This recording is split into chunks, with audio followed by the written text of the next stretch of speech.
Hello, my name is Yana, My name is Yo-Yo. and today we'll be talking about how this technology influenced the children's growth. And we'll start with Yo-Yo telling us about how most of our childhood was spent without technology.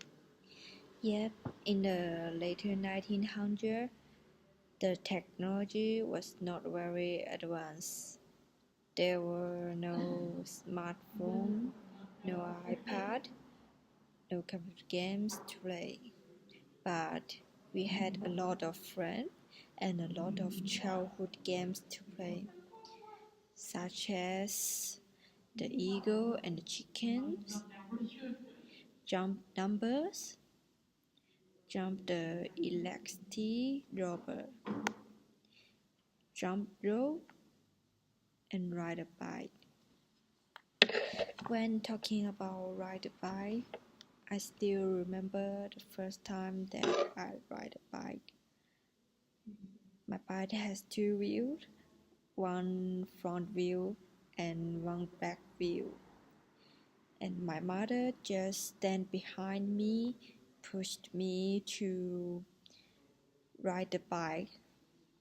Suddenly, she let her go on my bicycle, but I didn't feel it. I just go straight. And then, when I turned back my head to watch my mother, and I was saw that she was very far away from me, and I was so surprised that I could ride a bike by myself. In that period, although we don't have any technology, any smartphone, iPads, computer games to play, but we still very happiness in that period. When we grow up, technology is starting to get better and better. Everyone has their own phone, and we nearly sit down face to face, talk to each other, and we just communicate by the cell phone or like each other's post in the social media. And so I think the technology gradually replaced everything. The kids will cry if they don't have the smartphone or an iPad. But to them, technology is everything. They can't not live without technology. In my opinion, we shouldn't give any technology to the children because I think it will develop them a bad habit. And what should we do?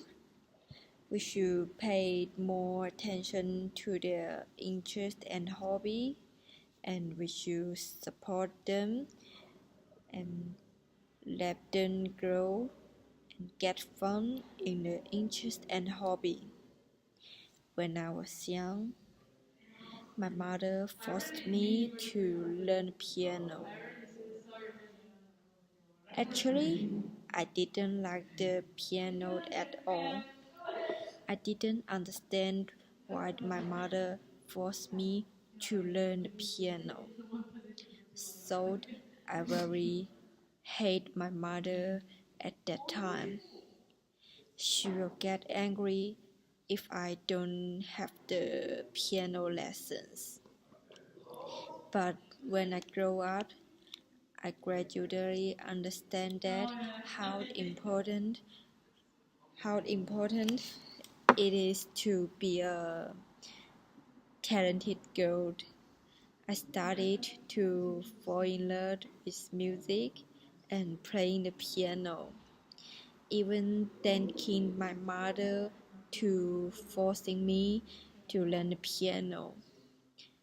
And now I have been learning the music for 15 years. I can play a lot of instruments such as piano, ukulele, guitar, and drums. Maybe I can play a little bit about violin. And I also like to sing with my friend Yana or dance with my friend. Um, Music becomes the most important part in my life. I can live without technology, but I cannot live without music. As to me, music is my everything. I enjoy the pleasure it gives me, but not technology. If I had the choice of technology or playing the piano, I would choose the piano. Okay, thank you, Yo-Yo, for sharing her childhood experience with us. So, following, I'll be talking about the newer generation children and how they are growing with iPad and tablets and their parents' cell phones or something like that. So, does technology actually help a child grow?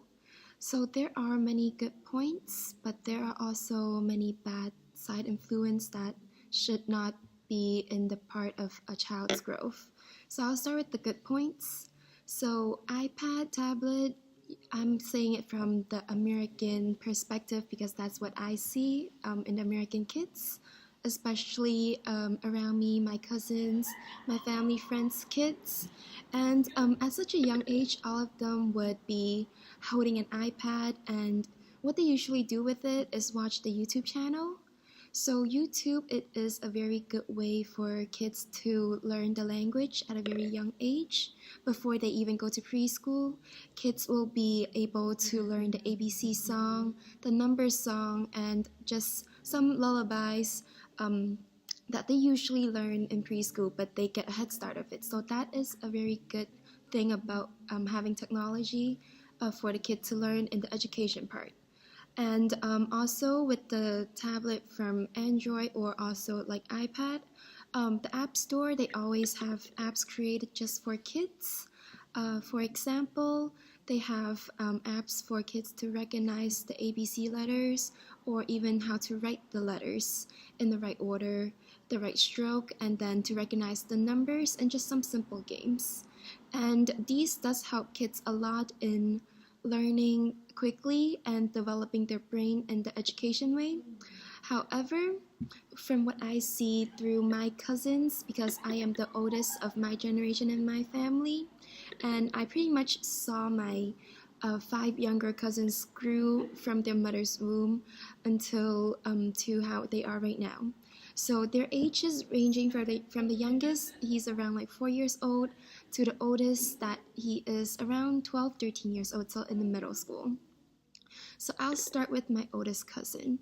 Some bad influence that I see how technology has grew on him is that I know as a kid for me, I communicate with my parents a lot. I play games with my parents a lot. But for my cousin, every day after school, when he goes back home, he will lock himself up in his room and start playing computer games with his friends. Because he is a little bit older, so he did not grow up with iPad or things like that at his like toddler age. But as he grow older in like elementary school, middle school, he get the access to computer and he is very obsessed with computer games. And the only time that I see him talking or communicating with his parents is when he wanted his parents to buy him a game or to pay him to get some new accessories or equipments for his game. And I see that as such a bad relationship to have with your parents because to me, family is very important, and the only way for you to have a good relationship with your parents is to communicate with them, talk to them face to face. Even with my brother, he's only a year and a half younger than me, but whenever he comes back home, he will be locking himself up in his room to play his PS4 or games like that. And now moving on to my younger cousins. They are still in like preschool, elementary school. They pretty much grew up having an iPad in their hand all the time. And they are already very absorbed in their own little world with the iPad, the YouTube channels, and the games that they play. So whenever we have family dinner or something, they will each have an iPad. They are a brother of 3, and my aunt will have to carry 3 iPads for them to play so that they don't throw a tantrum when we are out eating at a restaurant or in the public. But for kids, when they go out to the public, they should be seeing the world, talking to the people, talking to the adults, to their parents, but instead they just have their head down like this, playing their iPad while we're having family time. And to me personally, this is such a bad habit, but because that is their exposure to technology at such a young age, they are already very used to it, that it's a habit that cannot be changed. And their only interest, like Yo-Yo said, her mom forced her to play piano, and that's how she developed her interest in music. But as of my 3 little cousins, I think their only interest right now, or in the future, it will just be the iPad games. And another very bad influence with the exposure to internet at such a young age is that YouTube, it's not all positive, child naive videos of teaching you how to learn the language. It is also a lot of bad influence videos, which gives kids a very early exposure to some bad influences. So this is also another bad point of kids having the use of technology at such a young age. And also, kids, they are not fully developed in any way of their body, like their eyes are not developed fully yet, their brain is not developed fully yet. So looking at the iPad whenever, unless they're sleeping or something, is very bad for their development as of them growing up. So that's pretty much it for us discussing about this topic. So please share your ideas with us about what you think kids these days should be growing up with excessive exposure to technology or not. Thank you. Yeah, sure, thank you.